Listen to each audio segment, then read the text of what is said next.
And we are back with the fourth segment of the GSMC Basketball Podcast presented by the GSMC Sports Network. And in this fourth segment, I'm going to be talking about some basketball news, as well as, talking to some of the people in the chat, because I have two of them now. Now, shots below the belt, he said that, I'm assuming he's answering the question that, so Paul George is the third option in your opinion. I'm having a difficult time seeing that, but at the same time, I could understand that because, Maxey and Joel Embiid, they've been on the team for much longer. So, but at the same time, you could perform like you are a second option despite being the third option on the team. That's all I'm saying. Like, the performance can be there. Like, you could definitely, it's up for debate. Like, it's really a toss-up, to be honest. It just depends on, the situation. It depends on the matchups, this, that, and the other. What matters is that you can perform. And the fact that, Middleton, because we were talking about Middleton before in the previous segment, was performing while all of them weren't there on the team, I don't think that's anything to really scoff at, right? So that's just my opinion on that. Now, I also, before I get into the basketball news segment, I do want to show you guys the image that I was talking about, because I did mention, you mentioned how Joel Embiid is arguably one of the most, and him, I will get to your comment really soon. You mentioned how the NBA players are rather frail in this league, and you're absolutely right. Look at that. Look at that. It cracks me up every single time, because it's like, what are you doing?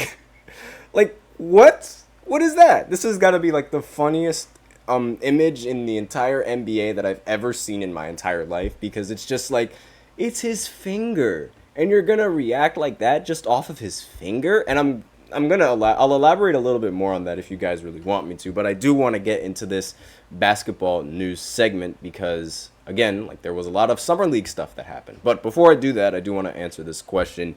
I'm the Warriors GM. This is from him, by the way. I'm the Warriors GM. Are you doing this trade I receive? Trae Young, you receive Andrew Wiggins, Brandon Podds, Moses Moody, and a future first round pick. Now, no, I'm not doing that.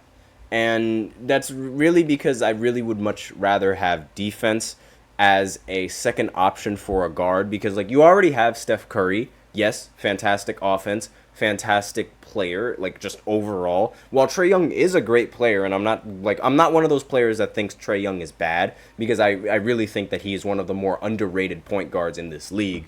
And I'm still not really doing that trade because I would much rather have a guard that has defense to sort of, help out Steph Curry, because, like, while I do understand that Steph Curry's offense, like, it wouldn't make any sense to me to have two offensive-minded guards. Like, I would much rather have a guard that, is offensive-minded, and then coming off the bench or coming in the rotation, or at least, in the shooting guard, is rather defensive minded. I really like having a good mixture of both. But that's just me, though.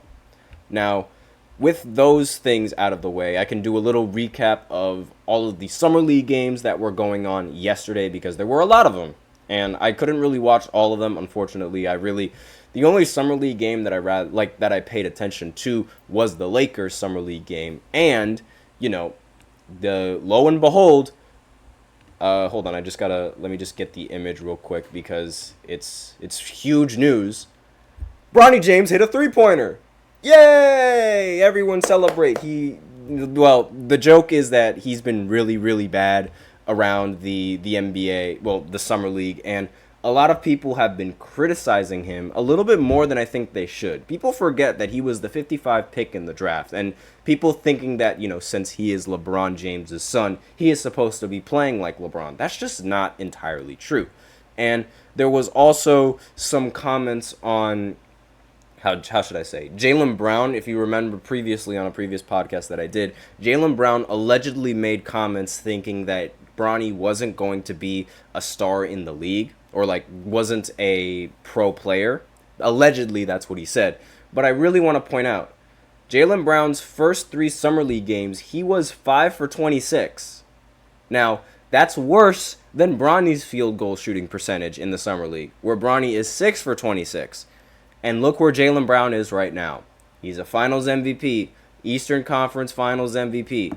And, he has all of these accolades under his belt. He recently just won an SB for the best championship performance in all of sports for this year. Yet in the Summer League, he was 5 for 26. So, Summer League doesn't determine a player's impact on the actual NBA. Never has, never will. People are overreacting, and Jaylen Brown is being a little bit hypocritical with those alleged comments. Again, allegedly, no idea if that's what he actually said, but that's what a lot of people are claiming that he did say. So, off of, Bronny James' performance, it wasn't really that bad in this game. Like, for once, he actually played really solid. I believe he ended the game with 12 points and I'm going to go ahead and look at the box score. What in the world am I doing? He ended the game with 12 points, ended the game with 0 assists, 1 rebound, and shot 5 for 11 from the field. He had a very good starting in, the first half, which, it's, I guess you could say it's a little bit rare considering we're used to all of these other performances coming in from Bronny and things of that nature. And so, this is just, it's a lifetime achievement, for a lot of people, I guess you could say. And it's certainly better than what Alexander Sarr was playing in the recent game where he shot 0 for 15. Ugh, that was bad. Now, him in the chat, he said, did I see the tweet where he never rejected that he said that? I didn't really see the tweet, honestly, because I don't think that, obviously, a lot of these players, they're going to say these things on the internet, and they might be true, they might not necessarily be true. I usually go by what I see with my own eyes, and allegedly that's what he said. But no, I never saw that tweet. I'll go ahead and I'll take a look at that after this segment, if there's something to really talk about. But based off of the Summer League games and the performances, the Lakers, they ended up winning 87-86 against the Atlanta Hawks. This is their first win in the Summer League. They're 1-2 right now. And another game, like all the other games that ended up happening, the Warriors, they ended up beating the Cleveland Cavaliers. The Warriors have yet to lose a Summer League game. They won 96-85. The best player for the Warriors was P. Spencer, who had 13 points, 7 assists, and 4 steals. Excuse me for that. And then the player of the game for the Cavs was Porter. He's a guard. He ended up getting 14 points, 6 rebounds, and also was able to get 4 steals. Now, the Suns, they recently beat the Thunder 100-99. Rhodey ended up getting 21 points and 6 rebounds. Now, actually, hold on. Let me just go ahead and get rid of Bronny on the screen because, not talking about him anymore. And Boheim, forgive me if I botched that last name, ended up getting 20 points for the Oklahoma City Thunder.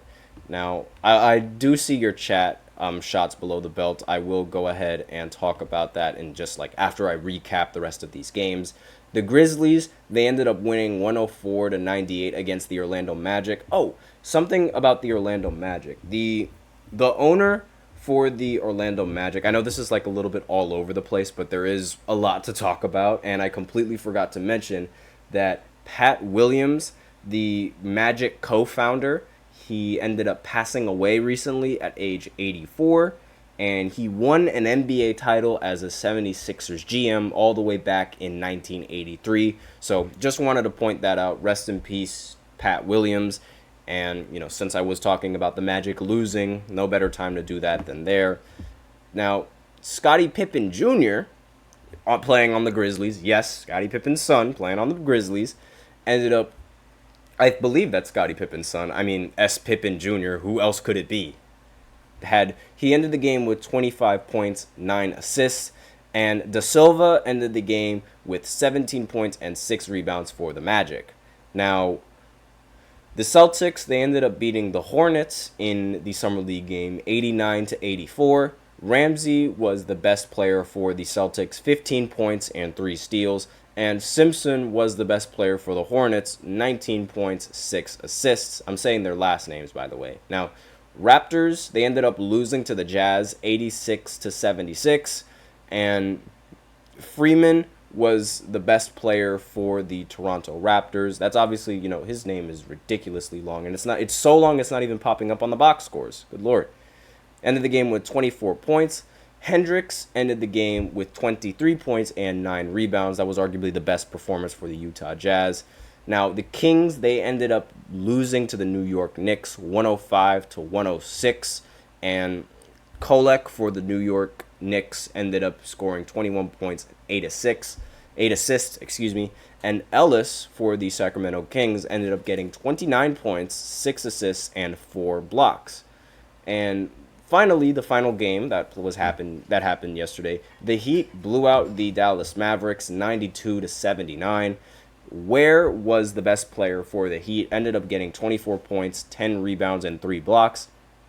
And A.J. Lawson was the best player for the Dallas Mavericks, who ended up getting 22 points and 6 rebounds.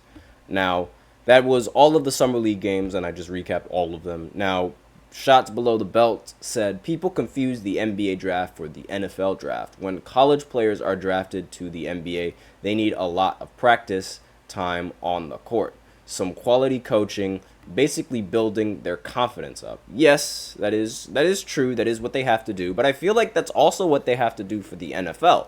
Granted, there are a lot more NFL players that would probably benefit a little bit more just off of the college program that they came from and going into the NFL. But like, again, this is some of the things that NFL players, they all have to deal with. Like, this is something that all of the NFL players and something that all of the NBA players also have to deal with. Now, really, I think the big difference with the NFL and the NBA is that you're not going to see many popular low overall picks in the NFL, right? So there's more chance for a low draft pick in the NFL to be really, really good, really, really quickly, as opposed to a low draft pick in the NBA being really, really good, really, really quickly.